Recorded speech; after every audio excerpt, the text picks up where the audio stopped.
Good morning students. प्रज्ञा विद्यालय की तरफ से ऑनलाइन क्लासेस में आपका स्वागत है। आज हम 7th क्लास में सामाजिक विज्ञान में हमारे अतीत उसका जो लेसन फर्स्ट है जो हम कर रहे हैं, हजारों वर्षों के दौरान हुए परिवर्तनों की पड़ताल। लेक्चर नंबर है वो हमारा रहेगा 28। स्टूडेंट्स, जो पिछले लेक्चर 27 में हमने इसी लेसन को ही डिस्कस किया था। इस लेसन में हमने क्या किया था, पुराने और जो नए धर्म है इनकी धार्मिक जो परिवर्तन है कि हजार वर्षों के दौरान जो धार्मिक परिवर्तन है वो क्या क्या रहे हैं। आज हम करेंगे समय और इतिहास के कालखंडों पर विचार कि जो इतिहास है उसमें जो समय है उसको, इतिहास को समय के अनुसार कितने जो कौन से जो कालखंड हैं उनमें बांटा गया है। इतिहासकार समय को केवल घड़ी या कैलेंडर की तरह नहीं देखते कि जैसे हम घड़ी को देखते हैं घंटों में, मिनटों में, सेकंडों में, या फिर कैलेंडर को देखते हैं तारीखों के लिए, तो इतिहासकार समय को इस रूप में नहीं देखते हैं, बल्कि उनका नज़रिया यह है। इतिहासकार किस रूप में देखते हैं, क्या नज़रिया है उनका नज़रिया यह है कि समय सामाजिक व आर्थिक संगठनों में आने वाले परिवर्तनों को दिखाता है। इतिहासकार समय को परिवर्तनों के रूप में देखते हैं कि आने वाले समय में या जो पीछे बीत गया है उसमें क्या सामाजिक और आर्थिक परिवर्तन है हुए हैं। समय यह दिखलाता है कि विचारों और विश्वासों में कितना स्थायित्व रहा है, यानी कि जो समय बीता है उसमें कितना तो स्थायित्व रहा है। स्थायित्व का अर्थ है कि कितनी तो वो चीज़ें हैं जो पहले भी थी और आज भी हैं, वैसी की वैसी हैं, उनमें कोई परिवर्तन नहीं हुआ है, वो स्थायी हैं। और कितना परिवर्तन आया है, और समय के साथ साथ सामाजिक और आर्थिक संगठन है उनमें कितना बदलाव आया है। इनकी यहाँ पे क्वेश्चन क्या रहेगा कि समय के बारे में इतिहासकारों का नज़रिया क्या है। तो क्या है कि इतिहासकारों का नज़रिया है कि उनका सामाजिक और जो समय है वो सामाजिक और आर्थिक परिवर्तनों को दिखलाता है। वो यह भी दिखलाता है कि समय के साथ साथ विचारों में कितना स्थायित्व आया है और कितना परिवर्तन आया है, कौन सी चीज़ें स्थायी हैं, कौन सी चीज़ें हैं वो बदल गई हैं। यदि अतीत को समान विशेषता रखने वाले कुछ बड़े बड़े युगों या कालों में बांट दिया जाए तो समय का अध्ययन कुछ आसान हो जाता है। कि अगर हम समय का अध्ययन करते हैं तो अतीत को अगर कुछ कालखंडों में बांट दिया जाए तो वो हम आसानी से उसका अध्ययन है वो कर सकते हैं।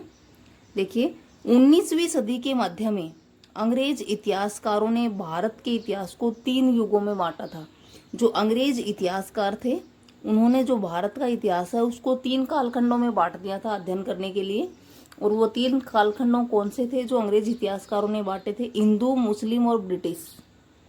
यह विभाजन इस बात पर आधारित था कि शासकों का धर्म ही एकमात्र महत्वपूर्ण ऐतिहासिक परिवर्तन होता है। अंग्रेज इतिहासकारों ने जो भारत का इतिहास है इसको धर्म के नाम पर 3 युगों में बांट दिया था। अब उन्होंने धर्म के नाम पर ही क्यों बांटा था? क्योंकि उनका मानना था कि जो महत्वपूर्ण जो परिवर्तन होते हैं समाज में, जो परिवर्तन होते हैं, जो बदलाव आते हैं वो धर्म के कारण ही आते हैं। तो अंग्रेज इतिहासकारों ने हिंदू, मुस्लिम, ब्रिटिश 3 भागों में इसको बांट दिया था, कालखंडों में। और उनका मानना था कि एकमात्र जो महत्वपूर्ण ऐतिहासिक परिवर्तन है उसका कारण क्या है? धर्म ही है। अर्थव्यवस्था, समाज और संस्कृति में कोई भी महत्वपूर्ण बदलाव है वो नहीं आता है। कि ना तो अर्थव्यवस्था बदलती है, ना समाज बदलता है, ना संस्कृति बदलती है। जो धर्म है वही एकमात्र परिवर्तन का कारण है, ये अंग्रेज इतिहासकारों का मानना था। फिर है, अधिकतर इतिहासकार अतीत के विभाजन को आर्थिक व सामाजिक कारकों के आधार पर भी तय करते हैं। यानी कि अंग्रेज इतिहासकारों ने तो किसके आधार पे बांटा था? धर्म के आधार पे। जबकि जो कुछ इतिहासकार हैं वो ऐसे भी हैं जो अतीत के विभाजन को किसके आधार पे बांटते हैं? आर्थिक और सामाजिक कारक हैं उनके आधार पर विभाजन करते हैं इतिहास का।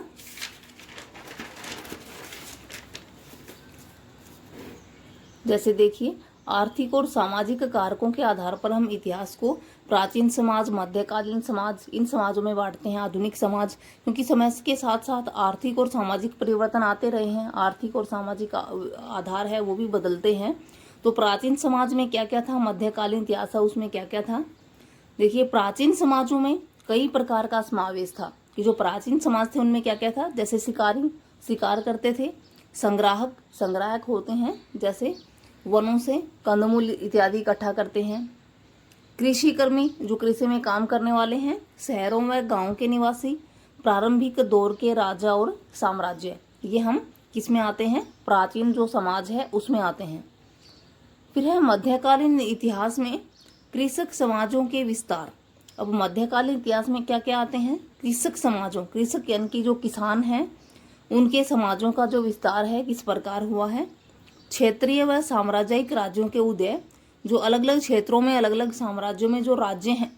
देखो प्राचीन में तो हमने क्या पढ़ा, राज्य और साम्राज्य, और मध्यकालीन में हम क्या पढ़ेंगे, जो साम्राज्य है उसका विस्तार, उनका उदय कैसे हुआ था। प्रधान धर्मों के रूप में हिंदू धर्म, इस्लाम धर्म के विकास और यूरोप से व्यापारिक कंपनियों के आगमन, कि व्यापारिक कंपनियां हैं उनका आगमन कैसे हुआ, क्योंकि पहले तो यूरोप में ही थी, तो यूरोप से व्यापारिक कंपनियां हैं उनका आगमन जो भारतीय उपमहाद्वीप है उसमें कैसे हुआ, इन सब के बारे में हम अध्ययन करते हैं। एक बार फिर से देखिए, ये तो है प्राचीन समाज की, प्राचीन समाजों में हम क्या क्या अध्ययन करते हैं, या प्राचीन इतिहास भी हम इसको कह सकते हैं। क्या क्या करेंगे, शिकारी, संग्राहक, कृषि कर्मी, शहरों व गांव के निवासी, प्रारंभिक दौरे के राजा व साम्राज्य। फिर हम मध्यकालीन इतिहास में हम क्या क्या करेंगे, मध्यकालीन इतिहास या मध्यकालीन समाज भी हम इसको कह सकते हैं।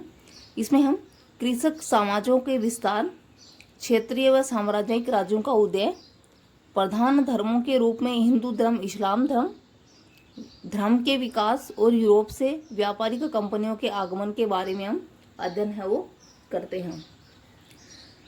उसके बाद देखो दो तरह से हमने विभाजन किया, एक तो अंग्रेज इतिहासकारों ने धर्म के आधार पर बांटा, उसके बाद कुछ इतिहासकारों ने सामाजिक और जो आर्थिक आधार है उसके आधार पर इतिहास को बांटा।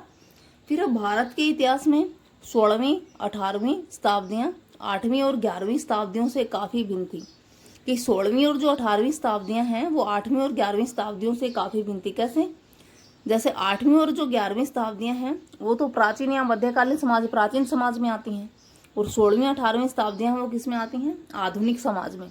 जैसे प्राचीन समाज, मध्यकालीन समाज, उसके बाद आधुनिक समाज में आती हैं। तो 8वीं और 11वीं जो शताब्दियाँ हैं उनके बाद 16वीं और 18वीं शताब्दी में काफ़ी परिवर्तन है वो देखने को मिले हैं। जो बातें 8वीं और 11वीं शताब्दी में नहीं थी वो 16वीं और 18वीं शताब्दी में उनसे कुछ नई तकनीकी भी देखने को मिली है। तो यानी कि इन शताब्दियों में काफ़ी जो परिवर्तन है वो हुआ है। आधुनिकता के साथ भौतिक उन्नति व भौतिक प्रगति का भाव मिलता है। इनकी आधुनिक जो समाज है उसमें हमें क्या देखने को मिलेगा, जैसे प्राचीन समाज में हमने ये देखा, मध्यकालीन में ये, तो आधुनिकता है, जो आधुनिक समाज है उसमें हमें क्या क्या देखने को मिलेगा कि आधुनिकता के साथ भौतिक उन्नति और बौद्धिक प्रगति, बौद्धिक विकास है वो बहुत तेज गति से हो रहा है, भौतिक उन्नति है वो भी तेज गति से हो रही है। तो ये हमें देखने को मिलता है। अगर हम यहाँ पे क्वेश्चन रखें कि आधुनिकता के साथ क्या भाव मिलता है या आधुनिकता में क्या भाव मिलता है, तो क्या भाव मिलता है, भौतिक उन्नति और बौद्धिक प्रगति का भाव है वो हमें आधुनिकता में मिलता है।